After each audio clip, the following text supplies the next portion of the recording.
वैसे जी लगाने लायक तो नहीं है, लेकिन फिर भी हमारे संस्कार ऐसे हैं कि मैं जी लगा रहा हूँ फिर भी। धाकड़ धामी अब धड़ाम धामी होंगे अगर यही रवैया रहा। अरे इस पे जो है कार्रवाई नहीं हुई तो जल्द जनता जो है अपने सदन बैठाएगी और फिर। दोस्तों स्वागत है आपका i7 न्यूज़ में। इस समय हल्द्वानी के एसडीएम कोर्ट में मौजूद हैं। पहाड़ी आर्मी ने आज यहाँ पर एक रैली निकाली थी जो प्रेमचंद अग्रवाल से खासे नाराज़ थे।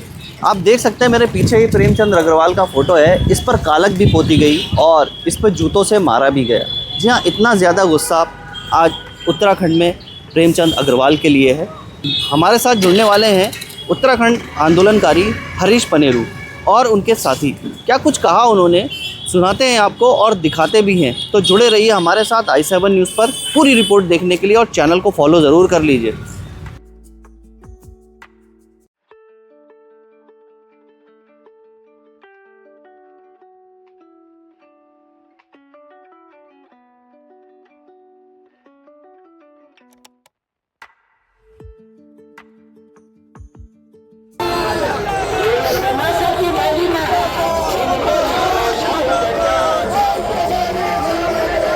अरे जिनके मुंह में ताले हैं, अरे जिनके मुंह पे ताले हैं, अरे जिनके मुंह पे ताले हैं, हमारी हिंदू जिंदाबाद, हमारी हिंदू। आज हल्द्वानी में हमारे साथ राज्य आंदोलनकारी हरीश पनेरू जी हैं। उत्तराखंड में दो नाम सबसे आगे चल रहे हैं, एक बिरजू मयाल और दूसरा हरीश पनेरू। तो हरीश पनेरू जी आज हमारे साथ हैं। आज हरीश पनेरू जी पहाड़ी आर्मी के साथ एसडीएम कोर्ट पहुंचे थे। क्या है पूरा मामला, आइए जानते हैं। बहुत बहुत स्वागत है हरीश पनेरू जी आपका i7 न्यूज़ पर। भाई नमस्कार। क्या कुछ मामला था जिसको लेकर आप आज एसडीएम कोर्ट पहुंचे? देखिए, प्रेमचंद अग्रवाल जी, चूँकि हमारे संस्कार वैसे जी लगाने लायक तो नहीं है, लेकिन फिर भी हमारे संस्कार ऐसे हैं कि मैं जी लगा रहा हूँ फिर भी। उन्होंने जो पहाड़ के साथ जो इस राज्य की अवधारणा के साथ छेड़छाड़ की और इस राज्य को अशांत तराई और पहाड़ और प्लेन में जो बांटने का काम किया वो सम्य अपराध नहीं है। उन्होंने बहुत बड़ा अपराध किया और वो भी मंत्री पद पर रहते हुए। लोग हमसे और आपसे, एक सामान्य आदमी से भी अपेक्षा करते हैं कि ये संतुलित भाषा बोले, समाज में जिससे वैमनस्यता ना फैले, वो उम्मीद करते हैं लोग एक सामान्य नागरिक से।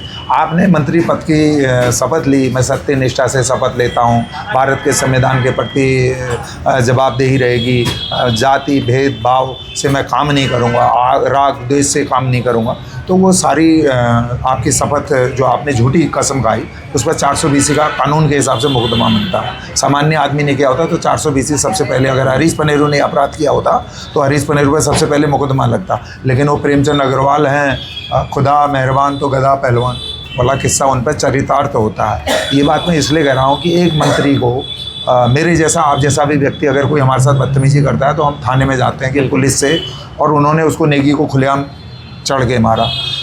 फिर उन्होंने एक संस्कृत का सर्वभवंतु वाला श्लोक का उन्होंने मजाक उड़वाया। फिर उसके बाद उत्तराखंड की विधानसभा में उन्होंने पहाड़ी साले और कागज़ फेंक दिया, धमकाते नज़र आए।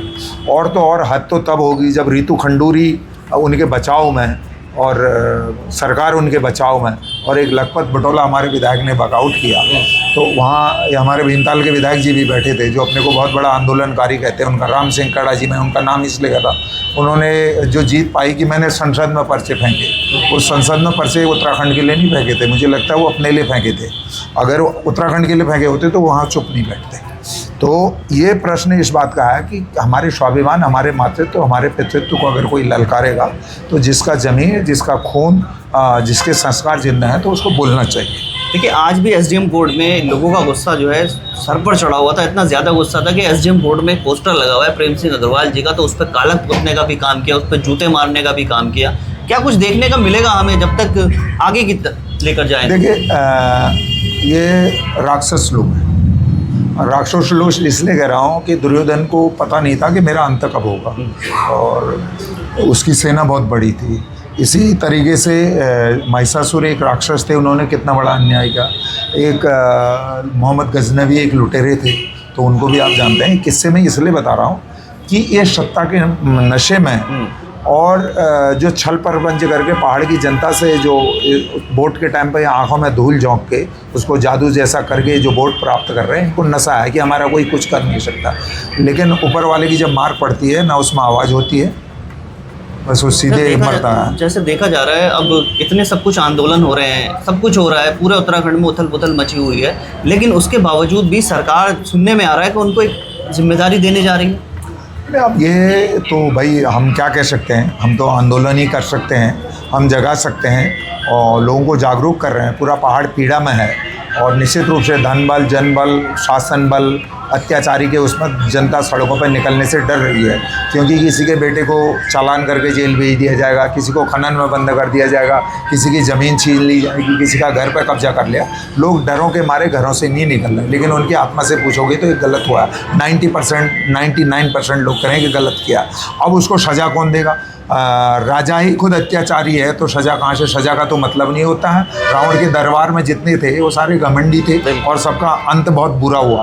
तो ये रावण की सभा है और ये धृतराष्ट्र की सभा है, ये घमंड से भरे हुए हैं, लेकिन जब इनका अन्याय होगा, इनका अंत होगा तो वो बहुत बुरा होगा। और आने वाली जो हमारी पीढ़ियाँ हैं, जो इनके बच्चे हैं, उनकी भी औलादें होंगी। हम किसी की औलाद के लिए बद्दुआ नहीं देते, उनकी औलादों का कोई दोष नहीं है, लेकिन उनकी जो औलादें हैं वो जब बड़े होंगे, जब सामाजिक जीवन में जाएंगे, चाहे वो प्रेमचंद जी के बच्चे हैं, चाहे वो ऋतु जी के बच्चे हैं, चाहे वो महेंद्र भट्ट जी के बच्चे हैं, चाहे वो किसी और के हैं, हमको उनके बच्चे खुशहाल रहें, अच्छी संस्कार पाएँ, हम ये कामना करते हैं इस चैनल के। लेकिन उनकी औलादें भी पूछेंगी जब वो समाज में कहीं बैठेंगे कि पिताजी यार तुम्हारे पिताजी तो ऐसे हैं, तो उस टाइम उनकी औलादों को उसका उनकी भरपाई हमारे पहाड़ में होता है। दादा ने कोई गलत काम किया, दादी को मारा, तो देवता हमारे ऊपर लग रहा है आज। तो वही काम इनके साथ होने वाला है। इतिहास कभी अत्याचारियों को माफ़ नहीं करता और उसका जवाब उनको भले ही ना देना पड़े, उनकी पीढ़ियों को देना पड़ेगा। और उस टाइम फिर वो समय योग्य नहीं होगा, फिर उसका बहुत लंबा तारण होता है, उसकी बहुत लंबी प्रक्रिया होती है। तो इसलिए अभी समय है, हम कानूनी रूप से लड़ाई लड़ रहे हैं। प्रेमचंद अग्रवाल को प्रदेश छोड़ देना चाहिए। और दो गल्ले लोग जो दो तरह की बात करते हैं कि आप सत्ता में भी रहना चाहते हैं, आप इस राज्य को गाली भी देना चाहते हैं, तो आपको अगर राज्य से घृणा है तो आप राज्य को छोड़ दो। आपकी बात है कि प्रदेश छोड़ देना चाहिए प्रेमचंद अग्रवाल जी को, लेकिन कहीं देखा जा रहा है कि अब लगातार मामला तूल पकड़ रहा है। अभी एक मामला हाल ही में सामने आया जो कहा जा रहा है कि ये प्रेमचंद अग्रवाल जी का होटल, कितना बड़ा होटल पहाड़ काट के बना दिया गया। क्या वहाँ रहने वाले लोगों को पहले पता नहीं था? किसी को शिकायत नहीं करी किसी ने कि इतना बड़ा होटल जंगल में पेड़ काट के बनाया जा रहा है? देखिए भाई साहब, मैंने कहा हर चीज़ पर कलम का और बंदूक का पहरा है और ये पहरे के जद में हैं, सब डरे हुए हैं। आप जैसे भाइयों की वजह से लोगों ने हिम्मत करी, किसी मीडिया के भाई ने फोटो उसके अंदर भगवान अवतरित हुए तब वो दिखाया। ये तो अन्याचार, शासन, पुलिस तंत्र जो है कानून चोरों को कहीं पकड़ नहीं रहा है। वो सिर्फ ये देख रहा है कि कौन सरकार के खिलाफ बोल रहा है। कोई मीडिया पर अगर अपनी अभिव्यक्ति लिख रहा है तो उसको तुरंत थाने बुला रही है। पुलिस का काम ये रह गया। तो वो बाई द बाय अब जब मामला तूल पकड़ा, लोगों का समूह होता तो तब उजागर हुआ। ऐसे हमारे भीमताल में जो विधायक जी हैं उनके पास 2-2, 3-3 होटल हैं। गाना फेमस था, आप एक गाना सुना रहे थे। वो भीमताल, वो नैनीताल में के रामदाई को होटल है, भीमताल में के बल्लो छाजी रहो, तो वो मैं भीमताल के ऊपर बना रहा हूँ। उसमें इतनी अकुत संपत्ति, 2 होटल, एक विनायक, एक भीमताल में, उनकी पत्नी के नाम पे है। मेरे पास कागज़ है, अब उसके लिए मैं अलग से प्रेस करूँगा। बताना पड़ेगा कि भाई इतना पैसा मेरे पास कहाँ से आया, आपको बताना पड़ेगा। मैं 2000 से इनकम टैक्स पेयर हूँ और मैं बताता हूँ कि मेरे पे इतनी इनकम है, इतना मेरे पे किराया आता है, इतनी मेरी पत्नी की तनख्वाह है। तो आपके पास ये संपत्ति कहाँ से आ गई? ये नंबर 2 की भ्रष्टाचार की है। प्रेमचंद अग्रवाल तो मंत्री हैं, तो उनका तो होटल लाजमी। जब विधायक का है तो विधायक के मंडल अध्यक्ष और जिला अध्यक्ष के पास भी संपत्ति है। भ्रष्टाचार की जो कुंडली है वो लगातार बढ़ते जा रही है। अभी आपने काठगोदाम में देखा होगा, PMGSY ने कितनी रोडें गिराई, वो लिख के देते हैं, फिर कार्रवाई नहीं होती, क्योंकि वो जाते हैं दौरे पे, विधायक जी हमारे माननीय है, तो वो कहते हैं मैं गुणवत्ता की जांच कर रहा हूँ। तो गुणवत्ता की जांच की आपके सामने दिख गई, वो 10 बार गए उस सड़क पे, तो ऐसी और सड़कों पे जा रहे हैं आजकल। कल अमिया पे वाले जा रहे थे, अब मैं जाऊँगा तो उस दिन फिर वीडियो ले आऊँगा आपके सामने, जो रेत से दीवार चिन्ही होगी। तो ऐसा हो रहा है, ये काम अत्याचार चल रहा है। अब ये कब तक चलेगा? भगवान परीक्षा ले रहे हैं अच्छे लोगों की।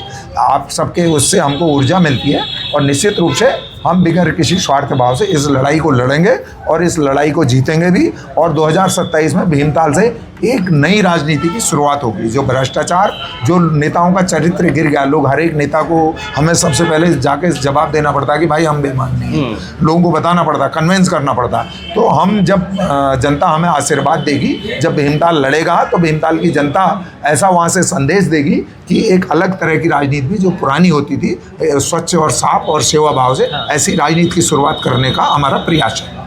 अब क्या रहेगा अगला कदम? अगला कदम तो यही है कि अब आज हमने यहाँ जगाया है, अभी हमारे दिल्ली में रैली होने वाली है प्रवासी उत्तराखंडियों की। वहाँ हमारे गढ़वाल के कुमाऊँ के तमाम नौजवान हैं जो बिल्कुल खुर्राट हैं और लंबे चौड़े हैं, आपके भाई की तरह कदम से कदम मिला के चलने वाले हैं। हम 10 बार गाड़ियों से जाएंगे, हमारे पास समय है।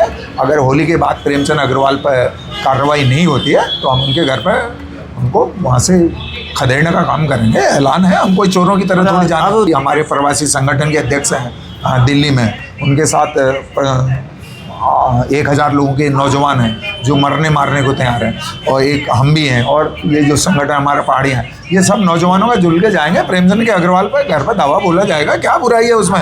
एक मुकदमा आप बस हमारी फोटो बना लेना कि भाई के साथ अत्याचार हो रहा है। आप जैसे उत्तराखंड जो बना है ये बड़ी तपस्वियों की भूमि है, यहाँ पर हर एक वर्ग जाति बिरादरी का सम्मान है।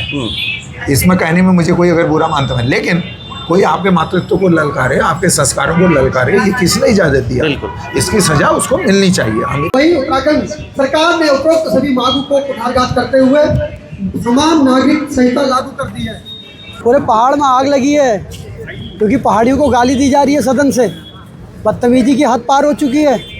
पहाड़ के लोगों ने शहादत इस राज्य को बनाने के लिए की है, ना कि गाली खाने के लिए। इन बदतमीजों को इस राज्य से भगाएंगे। जितने भी पहाड़ विरोधी लोग होंगे गांव-गांव घर तक जा रहे हैं, आंदोलन तेज किया जाएगा। हमारा सीधे कहना है, इस राज्य में रहना है तो यहाँ के रीति रिवाजों का पालन करें, यहाँ के संसाधनों को बदतमीजों की तरह मत दोहन करें, और हमारे महिलाओं पे, माताओं पे गलत नज़र न डालिए। हर किसी को हर जगह रहने का अधिकार है, मगर इस मानसिकता के साथ इस राज्य में रहोगे। जितने भी पहाड़ विरोधी मानसिकता के लोग इस राज्य में होंगे, इन सबको कह देना चाहते हैं, प्रेम से यहाँ रहिए। अदरवाइज विरोध मानसिकता के साथ जी रहे हैं तो प्रेम से चले जाइए, नहीं तो इस राज्य से बाहर भगाएंगे। दूसरा, सड़क छाप। इस राज्य के आंदोलनकारी सड़क छाप नज़र आते हैं, जिनकी बदौलत आप विधायक बने हो। ये राज्य अलग नहीं होता, तुम विधायक क्या प्रधान बनने की औकात नहीं रखते थे।